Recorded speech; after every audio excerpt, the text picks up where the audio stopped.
Hello friends, welcome back to my channel Youth Success. Friends, आज मैं आपको 18 जून और 19 जून के संपूर्ण करंट अफेयर्स को बताऊंगा। तो फ्रेंड्स, वीडियो को बिना स्किप किए हुए पूरे वीडियो को जरूर देखें। चलिए प्रश्नों को देखते हैं।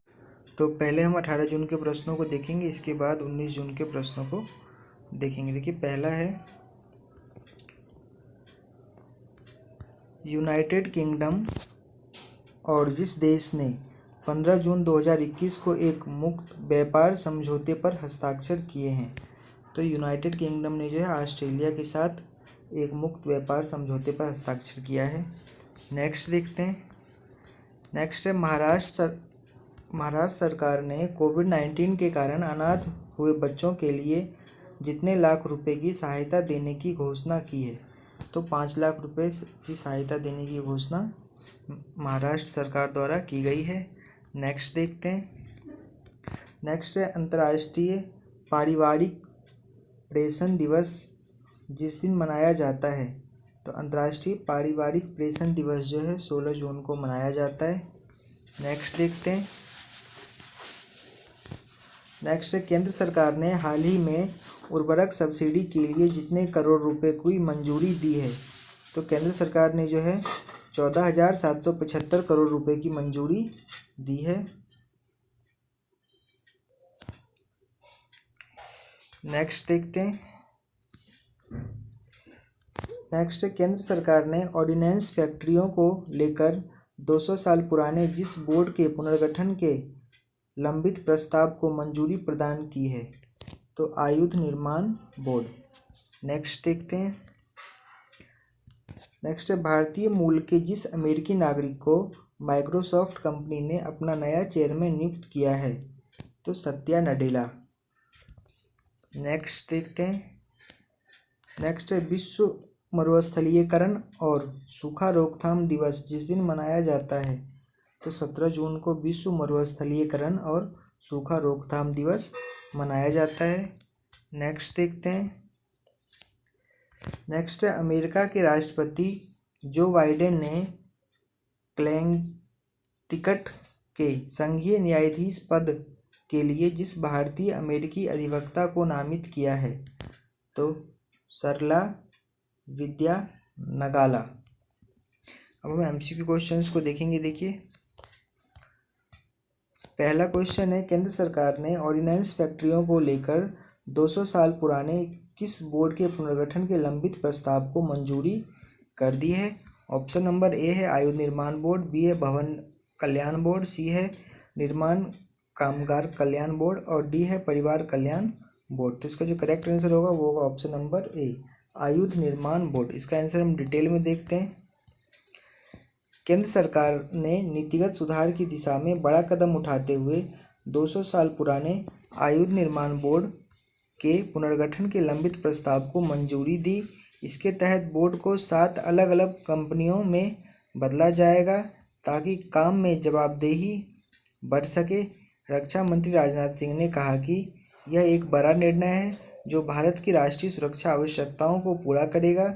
यह रक्षा उत्पादन के हमारे लक्ष्य को प्राप्त करने में मदद करेगा। नेक्स्ट क्वेश्चन देखते हैं। नेक्स्ट है भारतीय मूल के किस अमेरिकी नागरिक को माइक्रोसॉफ्ट कंपनी ने अपना नया चेयरमैन नियुक्त किया है। ऑप्शन ए है आपका सुंदर पिचाई, बी है शिव नाडर, सी है सत्या नडेला और डी है अनंत गुप्ता। तो इसका जो करेक्ट आंसर होगा वो होगा option number C Satya Nadella. इसका आंसर हम डिटेल में देख लेते हैं।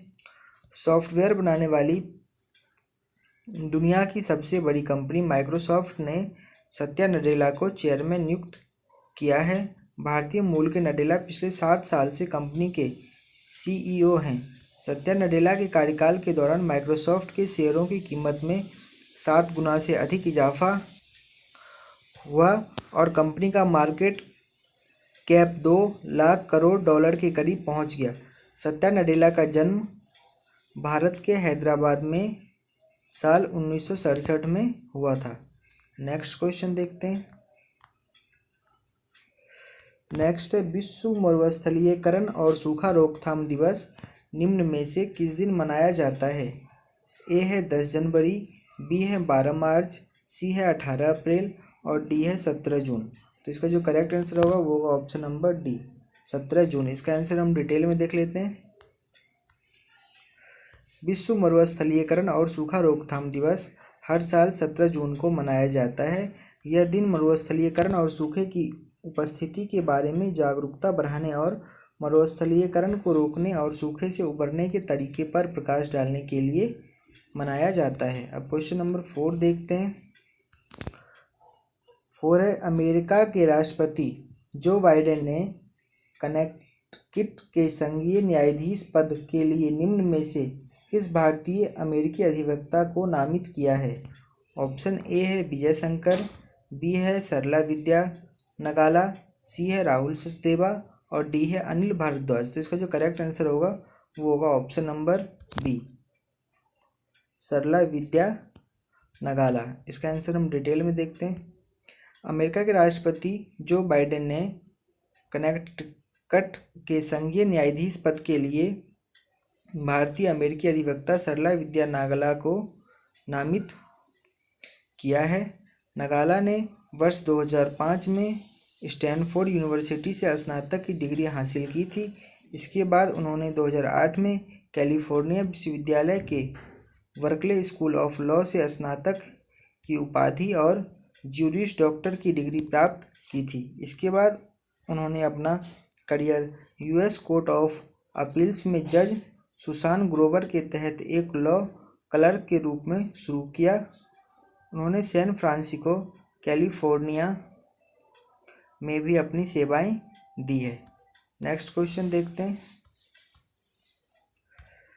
नेक्स्ट है, यूनाइटेड किंगडम और किस देश ने 15 जून 2021 को एक मुक्त व्यापार समझौते पर हस्ताक्षर किए हैं? ऑप्शन ए है नेपाल, बी है चीन, सी है ऑस्ट्रेलिया और डी है जापान। तो इसका जो करेक्ट आंसर होगा वो होगा ऑप्शन नंबर सी ऑस्ट्रेलिया। इसका आंसर हम डिटेल में देखते हैं। यूनाइटेड किंगडम और ऑस्ट्रेलिया ने 15 जून 2021 को एक मुक्त व्यापार समझौते पर हस्ताक्षर किए हैं। यह व्यापार सौदा कई वस्तुओं पर टैरिफ को समाप्त करता है। ब्रिटेन के यूरोपीय संघ से बाहर निकलने के बाद इस सौदे पर हस्ताक्षर किए गए थे। इस सौदे के साथ यूनाइटेड किंगडम दुनिया भर में संबंधों का विस्तार करने का प्रयास कर रहा है। नेक्स्ट क्वेश्चन देखते हैं। क्वेश्चन नंबर 6, महाराष्ट्र सरकार ने कोविड-19 के कारण अनाथ हुए बच्चों के लिए कितने लाख रुपए की सहायता देने की घोषणा की है? ऑप्शन ए है 4 लाख रुपए, ऑप्शन बी है 7 लाख रुपए, ऑप्शन सी है 2 लाख रुपए और ऑप्शन डी है 5 लाख रुपए। तो इसका जो करेक्ट आंसर होगा वो होगा ऑप्शन नंबर डी 5 लाख रुपए। इसका आंसर हम डिटेल में देखते हैं। देखिए, हाल ही में महाराष्ट्र की महिला व बाल विकास मंत्री यशोमती ठाकुर ने कहा कि राज्य सरकार कोविड के कारण अनाथ हुए बच्चों के लिए 5 लाख रुपए की सहायता देगी। जिन बच्चों ने माता पिता में से किसी एक को खोया उनके नाम पर महाराष्ट्र सरकार 5 लाख रुपए की फिक्स डिपॉजिट खोलेगी। उन बच्चों को हर महीने 1125 रुपये का मासिक भत्ता भी मिलेगा। नेक्स्ट देखते हैं। नेक्स्ट है, अंतर्राष्ट्रीय पारिवारिक पेंशन दिवस निम्न में से किस दिन मनाया जाता है? ऑप्शन ए है 16 जून, बी है 15 मार्च, सी है 12 अगस्त और डी है 10 नवंबर। तो इसका जो करेक्ट आंसर होगा वो होगा ऑप्शन नंबर ए 16 जून। इसका आंसर हम डिटेल में देख लेते हैं। हर साल संयुक्त राष्ट्र द्वारा 16 जून को अंतर्राष्ट्रीय पारिवारिक पेंशन दिवस मनाया जाता है। यह दिन विदेशों में रहने वाले प्रवासियों के लिए प्रवासियों के प्रयासों को सम्मानित करने और अपने देश में अपने परिवार के सदस्यों के जीवन को बेहतर बनाने में मदद करने के लिए मनाया जाता है। पहला अंतर्राष्ट्रीय पारिवारिक पेंशन दिवस 2015 में मनाया गया था। सबसे पहला जो अंतर्राष्ट्रीय पारिवारिक पेंशन दिवस है वो 2015 में मनाया गया था। नेक्स्ट देखते हैं। केंद्र सरकार ने हाल ही में उर्वरक सब्सिडी के लिए कितने करोड़ रुपए की मंजूरी दी है? ऑप्शन ए है 12,775 करोड़ रुपए, बी है 14,775 करोड़ रुपए, सी है 10,775 करोड़ रुपए और डी है 21,775 करोड़ रुपए। तो इसका जो करेक्ट आंसर होगा वो होगा ऑप्शन नंबर बी 14,775 करोड़ रुपए। इसका आंसर हम डिटेल में देख लेते हैं। केंद्रीय मंत्रिमंडल ने डीएपी और कुछ अन्य गैर यूरिया उर्वरकों की सब्सिडी में कुल 14,775 करोड़ रुपए की बढ़ोतरी की ताकि आयात की बढ़ती लागतों के बावजूद किसानों को खाद सस्ते में उपलब्ध होती रहे। मंत्रिमंडल ने डीएपी उर्वरक पर सब्सिडी दरें 700 रुपये प्रति बैग बढ़ा दी है। डीएपी के हर बैग की कीमत अभी 2400 रुपये है। फ्रेंड्स, अब हम जो है 19 जून के प्रश्नों को देखेंगे। तो 19 जून के प्रश्नों की शुरुआत करते हैं। देखिए, पहला प्रश्न है, पहली बार भारत में पहचाने गए डेल्टा कोविड-19 वेरिएंट के खिलाफ जो टीका अधिक प्रभावी है उसका नाम है तो स्पुतनिक वी। जिस राज्य ने भारत रत्न के समान वार्षिक पुरस्कारों की अपनी श्रृंखला स्थापित करने का निर्णय लिया है तो असम ने। नेक्स्ट देखते हैं, प्रधानमंत्री मोदी ने कोविड-19 के फ्रंटलाइन वर्कर्स के लिए कस्टमाइज्ड क्रैश कोर्स प्रोग्राम जिस तारीख को शुरू किया है तो 18 जून 2021 को। नेक्स्ट देखते हैं, भारत के जितने राज्यों के जितने प्रशिक्षण केंद्रों में फ्रंटलाइन कार्यकर्ताओं के लिए यह क्रैश कोर्स कार्यक्रम शुरू हो गया है तो 26 राज्य और 111 प्रशिक्षण केंद्र पर। नेक्स्ट देखते हैं, जो देश दुनिया का पहला लकड़ी का उपग्रह प्रक्षेपित करेगा उस देश का नाम है न्यूजीलैंड। नेक्स्ट देखते हैं, इस देश में ट्विटर ने अपनी सुरक्षित बंदरगाह प्रतिरक्षा खो दी है तो भारत में। नेक्स्ट देखते हैं, 3 जुलाई 2021 को भारत के जिस राज्य के जिला पंचायत अध्यक्षों का चुनाव होगा तो 3 जुलाई को जो है उत्तर प्रदेश का चुनाव होगा। नेक्स्ट देखते हैं, वर्ष 2030 तक इतनी खराब भूमि को बहाल करना भारत का लक्ष्य है तो 26 मिलियन हेक्टेयर भूमि का जो है बहाल करना भारत का लक्ष्य है। नेक्स्ट देखते हैं, भारत की जिस राज्य सरकार ने कोविड-19 की संभावित तीसरी लहर के लिए 5000 युवाओं को स्वास्थ्य सहायता के तौर पर प्रशिक्षित करने का निर्णय लिया है तो दिल्ली सरकार ने। नेक्स्ट देखते हैं, नेक्स्ट है, Swiss brokerage UBS securities India की 17 जून 2021 को जारी रिपोर्ट के मुताबिक जून 2021 की तिमाही में भारत की आर्थिक गतिविधियों में औसतन जितने % की गिरावट आई है तो 12%। अब हम एमसीक्यू क्वेश्चंस को देखेंगे। देखिए, पहला प्रश्न है, प्रधानमंत्री नरेंद्र मोदी के अनुसार भारत का लक्ष्य वर्ष 2030 तक कितनी खराब भूमि को बहाल करना है। ए है 26 मिलियन हेक्टेयर, बी है 14 मिलियन हेक्टेयर, सी है 20 मिलियन हेक्टेयर और डी है 17 मिलियन हेक्टेयर। तो इसका जो करेक्ट आंसर होगा वो होगा option number A, 26 million hectare. इसका आंसर हम डिटेल में देखते हैं। भूमि क्षरण तटस्थता की अपनी राष्ट्रीय प्रतिबद्धता को प्राप्त करने के लिए निरंतर प्रयासरत है। प्रधानमंत्री नरेंद्र मोदी ने 14 जून 2021 को आयोजित एक वीडियो कॉन्फ्रेंस के माध्यम से संयुक्त राष्ट्र मरुस्थलीकरण, भूमि क्षरण और सूखे पर उच्च स्तरीय वार्ता में भाषण देते हुए यह कहा था। प्रधानमंत्री ने यह भी बताया कि भारत का लक्ष्य वर्ष 2030 तक 26 मिलियन हेक्टेयर खराब भूमि को बहाल करना है ताकि 2.5 से 3 बिलियन टन कार्बन डाइऑक्साइड के बराबर अतिरिक्त कार्बन कमी प्राप्त की जा सके। नेक्स्ट क्वेश्चन देखते हैं, कथित तौर पर डेल्टा कोविड-19 वेरिएंट के खिलाफ कौन सा टीका अधिक प्रभावी है। ए है कोवैक्सीन, बी है फाइजर, सी है स्पुतनिक वी और डी है कोविडशील्ड। तो इसका जो करेक्ट आंसर होगा वो होगा Sputnik V, option number C. इसका आंसर हम डिटेल में देखते हैं। रूसी प्रत्यक्ष निवेश कोष ने 15 जून 2021 को यह कहा कि इसका रूसी स्पुतनिक वी कोविड-19 वैक्सीन अब तक किसी भी अन्य वैक्सीन की तुलना में वायरस के डेल्टा वेरिएंट के खिलाफ अधिक सक्षम है। यह डेल्टा वेरिएंट जिसे पहली बार भारत में पहचाना गया था विश्व स्वास्थ्य संगठन द्वारा चौथे वेरिएंट ऑफ कंसर्न के तौर पर सूचीबद्ध किया गया है। ऐसा माना जा रहा है कि भारत में घातक दूसरी लहर सहित कई देशों में कोविड-19 संक्रमण का पुनरुत्थान हुआ है। नेक्स्ट देखते हैं। नेक्स्ट है, किस राज्य सरकार ने कोविड-19 की संभावित तीसरी लहर के लिए 5000 युवाओं को स्वास्थ्य सहायक के तौर पर प्रशिक्षित करने का निर्णय लिया है? ए है उत्तर प्रदेश, बी है केरल, सी है दिल्ली और डी है महाराष्ट्र। तो इसका जो करेक्ट आंसर होगा वो होगा ऑप्शन नंबर सी, दिल्ली। इसका आंसर हम डिटेल में देखते हैं। दिल्ली सरकार ने 16 जून 2021 को यह घोषणा की कि कोरोना वायरस महामारी की तीसरी लहर की संभावना को देखते हुए दिल्ली में 5000 युवाओं को चिकित्सा और पैरामेडिकल स्टाफ के लिए स्वास्थ्य सहायक के तौर पर प्रशिक्षित किया जाएगा। कोविड-19 की दूसरी लहर के दौरान दिल्ली में कोरोना वायरस संक्रमण के नए मामले के साथ ही इस महामारी से मृत्यु दर में भी काफ़ी अधिक वृद्धि देखी गई थी।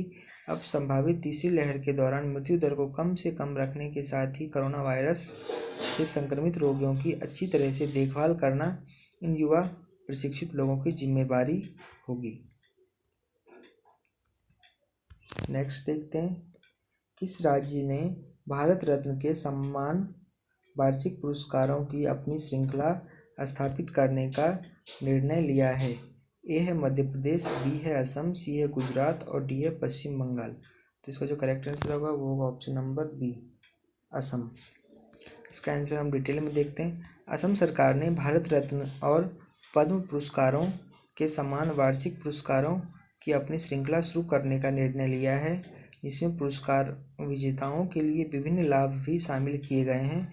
असम द्वारा अपने नागरिक पुरस्कार शुरू करने का निर्णय 8 जून 2021 को राज्य मंत्रिमंडल की बैठक में लिया गया था, जिसकी अध्यक्षता असम के मुख्यमंत्री हिमंत बिस्वा शर्मा ने की थी। भारत सरकार ये भारत रत्न और पद्म पुरस्कार विशेष उपलब्धि हासिल करने पर या फिर विशिष्ट व्यक्तियों को समाज और देश में किसी भी क्षेत्र में उनके विशेष योगदान के लिए प्रदान किया जाता है। नेक्स्ट क्वेश्चन देखते हैं, क्वेश्चन नंबर 5। उत्तर प्रदेश जिला पंचायत अध्यक्ष का चुनाव कब होगा? ए है 25 जून, बी है 30 जून, सी है 3 जुलाई और डी है 5 जुलाई। तो इसका जो करेक्ट आंसर है वो है ऑप्शन नंबर सी, 3 जुलाई। उत्तर प्रदेश के राज्य चुनाव आयोग ने 15 जून 2021 को यह घोषणा की है कि जिला पंचायत अध्यक्षों के चुनाव के लिए मतदान 3 जुलाई 2021 को होगा। इस राज्य में जिला पंचायत अध्यक्ष के कुल 75 पद हैं। अनुसूचित जाति के लिए 16 पद आरक्षित हैं, जिनमें से महिला के लिए 6 पद आरक्षित है। इसी तरह पिछड़ी जाति के लिए 20 पद आरक्षित है, जिनमें से महिला के लिए 7 पद रिजर्व है। उत्तर प्रदेश में जिला पंचायत अध्यक्ष पद के लिए 27 पद अनारक्षित है। इन अध्यक्ष पदों के लिए कुल 3050 चुने हुए जिला पंचायत सदस्य अपने में से ही किसी एक को अध्यक्ष चुनेंगे। यह चुनाव अप्रत्यक्ष रूप से होता है, इसलिए राजनीतिक दलों में सियासी गतिविधियां जारी है। नेक्स्ट देखते हैं। नेक्स्ट है, किस देश में ट्विटर ने अपनी सुरक्षित बंदरगाह प्रतिरक्षा खो दी है? ए है भारत, बी है यूएस, सी है यूके और डी है ऑस्ट्रेलिया। इसका जो करेक्ट आंसर होगा वो होगा ऑप्शन नंबर ए, भारत। इसका आंसर हम डिटेल में देखते हैं। सोशल मीडिया की दिग्गज कंपनी ट्विटर ने भारत सरकार को नए आईटी नियमों के अनुसार वैधानिक अधिकारियों की नियुक्ति में विफलता के कारण भारत में अपनी सुरक्षित बंदरगाह स्थल प्रतिरक्षा खो दी है। इसका मतलब यह है कि ट्विटर को अब आईटी अधिनियम की धारा 79 के तहत संरक्षित नहीं किया जाएगा और अब इसके शीर्ष अधिकारी अपने मंच पर सभी किस्म की सामग्रियों के लिए उत्तरदायित्व होंगे ताकि भड़काऊ माना जाता है या प्राकृतिक में गैरकानूनी माना जाता है। भारत में ट्विटर पिछले कई महीनों से अपनी विवादास्पद नीतियों और गतिविधियों के कारण भारत सरकार और जनता के बीच विवाद का मुद्दा बना हुआ है। नेक्स्ट देखते हैं। नेक्स्ट, दुनिया का पहला लकड़ी का उपग्रह किस देश से प्रक्षेपित किया जाएगा? ऑप्शन नंबर ए है आपका यूएस, बी है चीन, सी है इजराइल और डी है न्यूजीलैंड। तो इसका जो करेक्ट आंसर होगा वो होगा ऑप्शन नंबर डी, न्यूजीलैंड। इसका आंसर हम डिटेल में देखते हैं। यूरोपीय अंतरिक्ष एजेंसी ने वर्ष 2021 के अंत तक दुनिया के पहले लकड़ी के उपग्रह वीसा बुडसेट को पृथ्वी की कक्षा में स्थापित करने की योजना बनाई है। इस उपग्रह को रॉकेट लैब इलेक्ट्रॉन रॉकेट पर न्यूजीलैंड में माहिया प्रायद्वीप लॉन्च कॉम्प्लेक्स से लॉन्च किया जाएगा। इस उपग्रह का मिशन अंतरिक्ष यान संरचनाओं में प्लाईवुड जैसी लकड़ी की सामग्री की प्रयोज्यता का परीक्षण करना होगा और इसे विस्तारित समयावधि के लिए अत्यधिक अंतरिक्ष स्थितियां जैसे गर्मी, ठंड, वैक्यूम और विकिरण में परखना होगा। नेक्स्ट देखते हैं क्वेश्चन नंबर 8। क्वेश्चन नंबर 8 है, Swiss brokerage UBS securities India द्वारा 17 जून 2021 को जारी की गई रिपोर्ट में जून 2021 की तिमाही में भारत की आर्थिक गतिविधियों में औसतन कितने फीसदी की गिरावट आई है? ए है 18.3%, बी है 12%, सी है 15% और डी है 16.5%। इसका जो करेक्ट आंसर होगा वो होगा ऑप्शन नंबर बी, 12%। इसका आंसर हम डिटेल में देखते हैं। Swiss brokerage UBS securities India ने 17 जून 2021 को यह सूचना दी है कि भारत में कोविड-19 महामारी की दूसरी लहर के मद्देनज़र अप्रैल 2021 और मई 2021 के दौरान लगाए गए लॉकडाउन की वजह से देश की अर्थव्यवस्था वित्त वर्ष 2021-22 की पहली तिमाही में औसतन 12% तक संकुचित हुई है। भारत की अर्थव्यवस्था ने वित्त वर्ष 2021 में 7.3% पर सबसे खराब संकुचन देखा था। स्विस ब्रोकरेज की अर्थशास्त्री तन्वी गुप्ता जैन ने यह कहा है कि यूबीएस इंडिया गतिविधि संकेतों के आंकड़ों से यह पता चलता है कि जून 2021 की तिमाही में आर्थिक गतिविधियों में औसतन 12% का संकुचन हुआ है, जबकि जून 2020 की तिमाही में यह संकुचन 23.9% था। Subscribe now and press the bell icon. Never miss an update.